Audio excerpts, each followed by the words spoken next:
बिस्मिल्लाहिर्रहमानिर्रहीम अस्सलाम वालेकुम। आज आपके साथ मछली के सालन की रेसिपी शेयर कर रही हूँ। इंतहाई लजीज बनकर तैयार होता है, बनाना भी इसे बहुत आसान है। तो चलें मज़ेदार से मछली का सालन बनाना शुरू करते हैं। यहाँ मेरे पास सारे मछली है जो कि 1.5 किलो से थोड़ी सी ज़्यादा है और इसको मैंने धोने के बाद सिरके और नमक के पानी में 10 से 15 मिनट के लिए भिगो कर रखा था।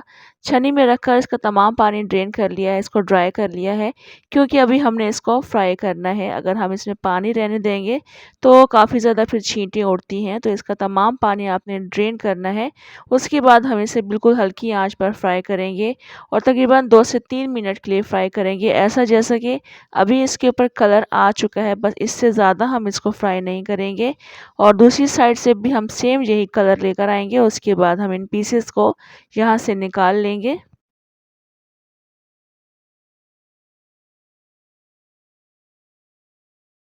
मछली के तमाम पीसेस को हम ऐसे ही फ्राई कर लेंगे। यहाँ पर जो मछली का पानी रिलीज़ होता है वो हमने ड्राई करने तक वेट नहीं करना है, बस जस्ट इसको ऐड करना है, हल्का सा कुक करना है दोनों साइड से और निकाल लेंगे।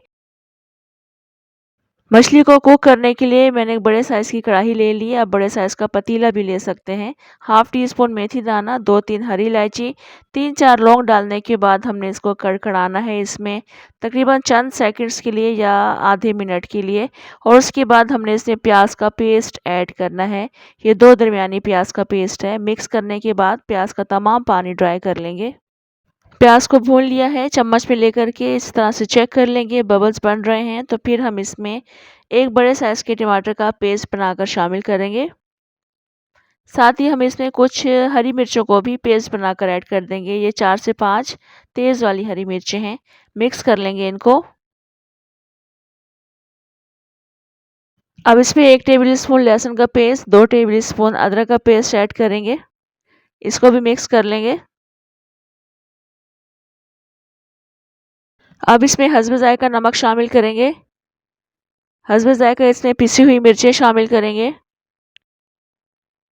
क्वार्टर टी स्पून के बराबर हल्दी शामिल कर देंगे। 2 टीस्पून पिसा हुआ धनिया शामिल करेंगे। हाफ़ टी स्पून अजवाइन पाउडर शामिल करेंगे। हाफ़ टी स्पून इसमें ज़ीरा पाउडर शामिल करेंगे। क्वार्टर टी स्पून जायफल और जावित्री को पीस कर शामिल करेंगे।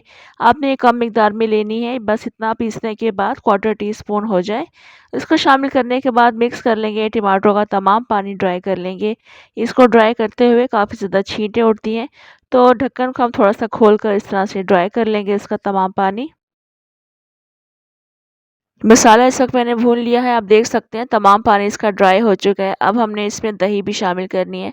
दही को आप स्किप मत कीजिएगा, दही लाजमी शामिल कीजिएगा। तो तकरीबन ये हाफ़ कप के बराबर है दही। अच्छी तरह से बीट करके ऐड की है। अच्छे से इसको मिक्स कर लेंगे और तकरीबन 3 से 4 मिनट के लिए इसे कुक करेंगे। दही को मैंने कुक कर लिया है 3 से 4 मिनट के लिए। तमाम पानी मैंने दही का ड्राई नहीं किया है। अब हमने इसमें ग्रेवी बनानी है, तो उसके लिए आपने अपने हिसाब से इसमें पानी शामिल करना है। मैंने तकरीबन 1.5 गिलास के बराबर पानी शामिल किया है। अच्छे से मिक्स कर लेंगे। इसके बाद हम इसमें फ्राई की हुई मछली भी शामिल कर देंगे।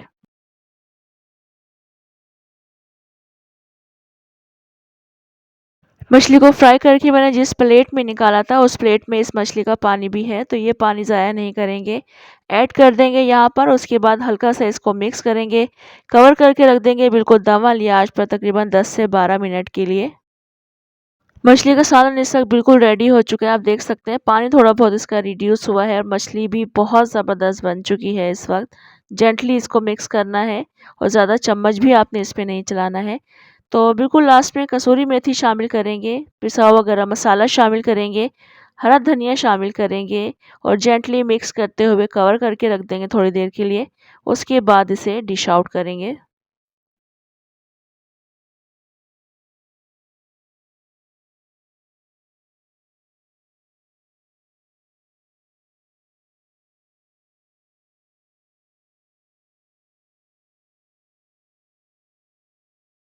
मछली के सालन की रेसिपी अगर आप इस तरह से नहीं बनाते हैं तो बनाकर देखिएगा, यकीन जाने इंतहाई लजीज बनता है। आप इसे चपाती के अलावा चावलों के साथ भी खा सकते हैं। बहुत मज़े का सालन बनता है। ज़रूर ट्राई कीजिएगा। कमेंट, लाइक और शेयर भी ज़रूर कीजिएगा। मुझे दें इजाज़त, इंशाल्लाह दोबारा आऊँगी एक और अच्छी सी रेसिपी के साथ। अल्लाह हाफ़िज़।